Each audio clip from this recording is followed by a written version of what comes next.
6월 11일 금요일 시편 10장 1절부터 18절까지의 말씀입니다. 신앙생활을 하면서 언제 위기를 느끼시는지요? 신앙생활을 하면서 언제 가장 힘들다고 생각되시는지요? 하나님의 존재에 대해 불신해 본 적은 없지만 너무나 다급해서일까요?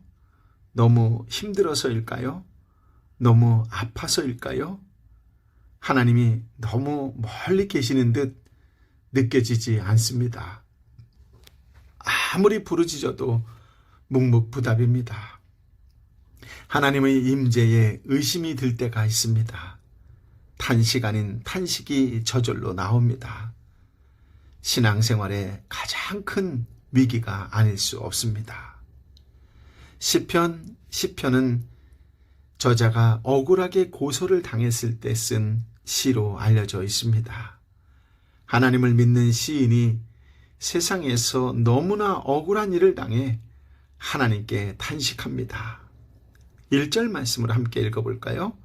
오 여호와여, 어찌하여 멀리 서 계시며 어찌하여 내가 어려울 때 숨어 계십니까? 아멘. 웬일인지 시인의 탄식이 마음에 울립니다.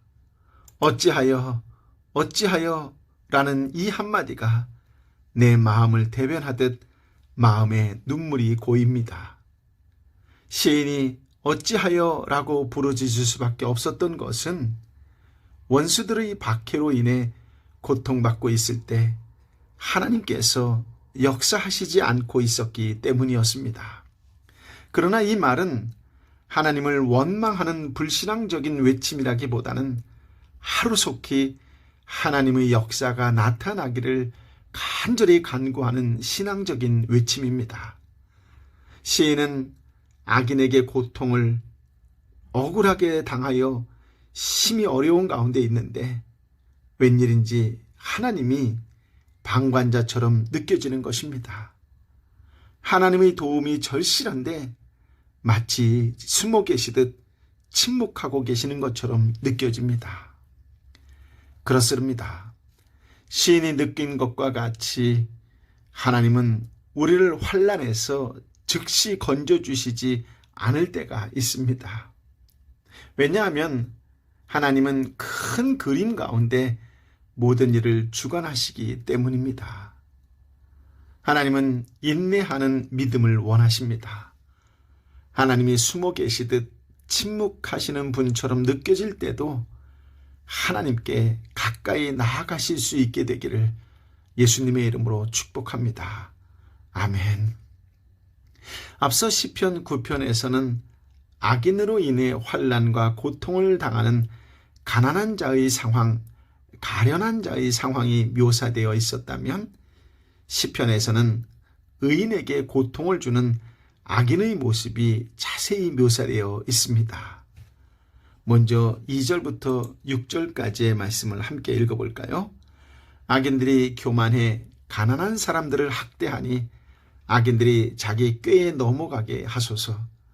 악인들은 그 마음에 품은 악한 생각을 자랑하고 여호와께서 미워하시는 욕심 많은 사람들을 축복합니다.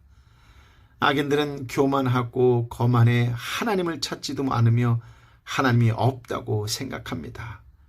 그러나 그 길이 항상 잘되니 탄식할 노릇이고 주의 심판은 저 멀리 있어 눈에 들어오지 않으니 그들이 모든 반대자들에게 코웃음만 칩니다. 그는 마음속으로 나는 절대 흔들리지 않으리니 내게 어려움이 어디에 있겠느냐 합니다. 아멘. 악인들의 가장 큰 특징이라고 한다면 교만이지요. 교만합니다.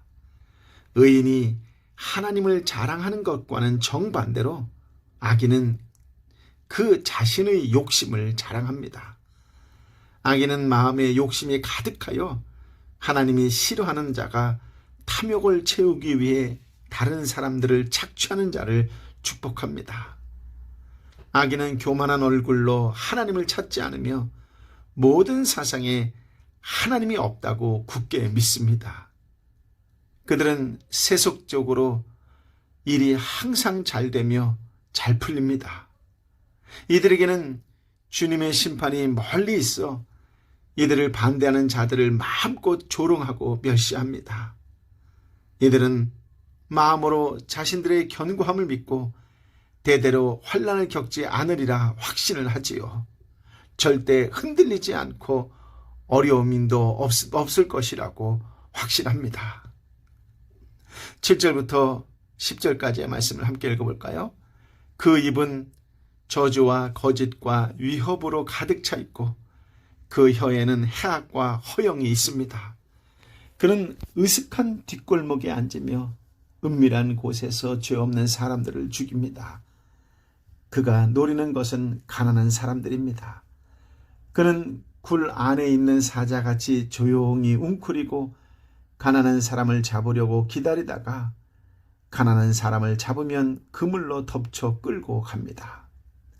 그 잡힌 사람은 굽신거리며 비굴하게 살다 결국에는 그 힘있는 사람 때문에 쓰러지게 됩니다. 아멘. 시인은 악인들이 의로운 자들에게 행하는 잔악함에 대하여 잘 묘사하고 있지요. 7절에 보면 악인들의 사악한 언어 생활에 대해 묘사합니다. 그들의 말에는 저주와 거짓, 해악과 허영, 즉 사기와 기만이 넘칩니다. 악인들은 언어 생활뿐만 아니라 삶의 모습도 악하여 무죄한 자를 몰래 넘어뜨리려고 의인을 해할 기회를 엿봅니다. 이러한 모습은 마치 사자가 사냥감을 잡아 죽이는 모습과 흡사합니다. 가난한 자, 가련한 자가 연이어 반복해서 나올 정도로 악인들은 의도적으로 연약한 자를 표적으로 삼았습니다.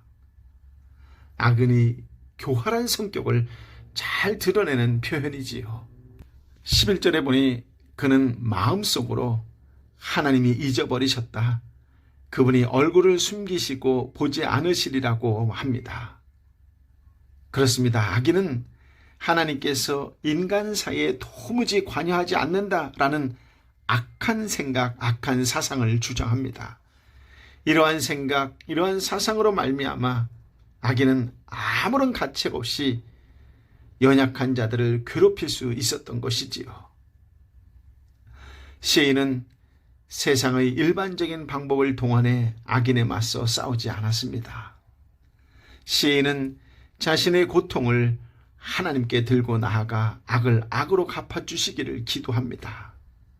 성도는 악인을 세상적인 처세술로 이기려 할 필요가 없습니다.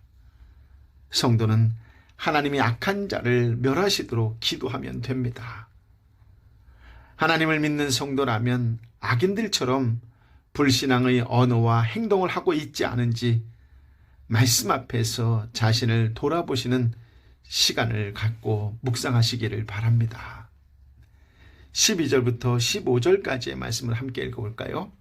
오 여호와여 일어나소서, 오 하나님이여 주의 손을 높이 드소서, 힘없는 사람들을 잊지 마소서. 어째서 악인들이 하나님을 모독하게 놔두십니까? 그들이 속으로 주께서 벌을 주지 않으시리라 라고 합니다.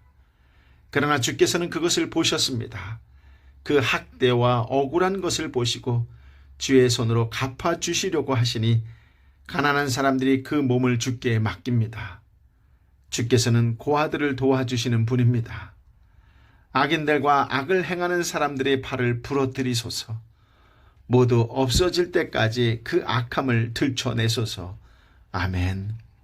시인은 일어나소서, 손을 높이 드소서, 잊지 마소서 라는 표현으로 하나님의 선하신 손길과 개입을 적극적으로 요청합니다. 하나님께서 이 세상 사회에 간섭하지 않으신다고 하는 악인의 생각, 악인의 사상은 바로 하나님을 모독하는 것이지요. 시인은 하나님이 다 보고 계신다는 것을 믿고 그 도우심을 확신하고 있습니다. 시인은 하나님이 의로운 자와 고아, 즉 주님의 도움이 절실한 자들을 위해 능력의 손으로 악을 갚으시리라고 믿고 있습니다. 시인은 악을 행한 하나님의 심판을 간구하며 악인을 향한 하나님의 심판을 간구하며 팔을 부러뜨려 악인들이 더 이상 의롭고 약한 자들을 괴롭히지 못하게 해주시기를 간구합니다. 16, 17, 18절 말씀을 함께 읽어볼까요? 여호와께서는 영원토록 왕이 되시리니 이방 민족들이 그 땅에서 사라질 것입니다. 여호와여, 주께서는 힘없는 사람들의 소원을 들으셨습니다. 주께서 그들을 위로해 주시고 그 울부짖음에 귀 기울이소요. 고아들과 억압당하는 사람들의 변호를 맡아주실 것입니다. 그러면 세상에 다시는 억압당하는 사람이 없을 것입니다. 아멘. 시인은 하나님이 악인을 심판하시리라 확신하며 하나님이 영원한 왕이심을 선언합니다. 비록 악인이 흥왕하고 왕의 권세를 가진 것처럼 행사한다 할지라도 그 권세는 영원하지 않습니다. 세상에서 안락하고 부유한 생활을 누리는 것은 잠시일 뿐입니다. 하나님의 통치 아래에서 악인은 이미 멸망했습니다. 시인은 하나님이 자신을 의지하는 겸손한 자의 기도에 귀를 기울이시고 들으시며 응답하시는 분임을 찬양합니다. 악인들에게 억압당하고 연약하고 의로운 자들을 위해 하나님이 심판하시기를 기도합니다. 하나님은 세상에 속한 자, 즉 하늘의 하나님과 반대되는 낮은 땅에 거하는 덧없이 사라질 악인들로부터 의인들이 해를 당하지 않도록 그들을 보호해 주실 것입니다. 그렇습니다. 우리 주님은 이미 우리에게 악의 실체에 대해 말씀을 통해 알려주셨지요.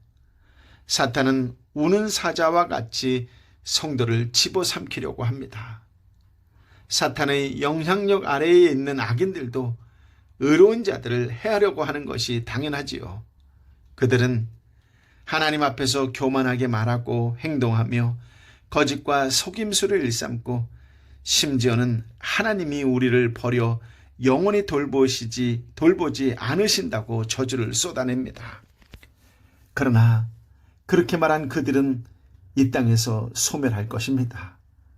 성도는 눈앞의 현실에 휘둘리지 말고 하나님의 승리를 믿어야 합니다. 하나님이 일어나 행하실 것입니다. 성도가 주님의 이름을 부르며 간구할 때 하나님은 친히 일어나 행동하실 것입니다. 하나님은 결코 성도를 고아와 같이 홀로 버려두지 않으십니다. 하나님은 우리의 주님이시요 우리의 왕이시기에 겸손히 부르짖는 우리의 기도를 들으시고 응답해 주십니다. 그러므로 무언가 직접적으로 해하려고 하지 마십시오. 하나님, 살아 역사하시는 하나님께 기도하십시오. 기도할 때 하늘문이 열리고 이 땅의 길이 열릴 줄 믿습니다. 하나님에 대한 무한한 신뢰와 기다림 속에서 승리하시는 성도가 되시기를 예수님의 이름으로 축복합니다. 아멘. 아버지 하나님, 참으로 귀한 말씀, 생명의 말씀, 능력의 말씀으로 오늘도 함께하여 주시니 감사합니다. 이 땅을 살면서 억울한 일이 어찌 한두 번 있었겠습니까? 그러나 그때에 하나님께 부르짖을 때마다 웬일인지 하나님이 멀리 계시는 것처럼 느껴지고 침묵하시는 것처럼 느껴질 때마다 얼마나 큰 좌절이요, 얼마나 고통스러웠는지 이루 말할 수가 없는데 그때에도 하나님께 부르짖을 수 있는 믿음을 주셔서 감사합니다. 성령 하나님께서 함께 하심을 믿습니다. 하나님, 어떤 상황과 환경 속에서도 하나님을 멀리하는 어리석은 자가 아니라 그럼에도 불구하고 하나님께 더 가까이 나아가는 기도하는 하나님의 사람이 되게 하여 주옵소서. 그렇게 살아갈 수 있도록 은혜 주시고 기름 부어주셔서 감사합니다. 그럴 때일수록 더욱 하나님의 마음으로 세상을 볼 수 있도록 눈을 열어주시고 마음을 열어주시고 삶을 열어 주옵소서. 그 열린 마음으로 하나님을 바라보는 그 눈으로 세상을 보게 하여 주시어서 오히려 더 아파하고 힘들어하고 지쳐있는 영혼을 위하여 한 번 더 기도하는 신실한 중보자의 삶이 되게 하여 주옵소서. 오 주님, 인내하는 믿음을 갖길 원합니다. 하나님이 숨어 계시도 침묵하시는 것처럼 느껴질 때마다 오히려 하나님을 더욱 크게 찬양하며 감사하며 찬양하며 하나님께 더욱 가까이 나아가는 신실한 그리스도인 하나님의 사람이 되게 하여 주옵소서. 이제는 길이여 진리여 생명 되신 우리 주님 예수 그리스도의 은혜와 아버지 하나님의 크신 사랑과 성령 하나님의 위로 역사 교통 충만하심이 오직 간절한 마음으로 하나님께 기도하기를, 하나님께 다 맡기기를, 하나님께 다 내어놓기를 결단하고 결심하는 하나님의 사람들 한 사람 한 사람 머리 위에 저들이 눈물로 함께 기도하는 삼터와 일터와 공동체와 열방의 선교사님과 선교지 위에 함께하여 주옵기를 간절히 축원하옵나이다. 아멘.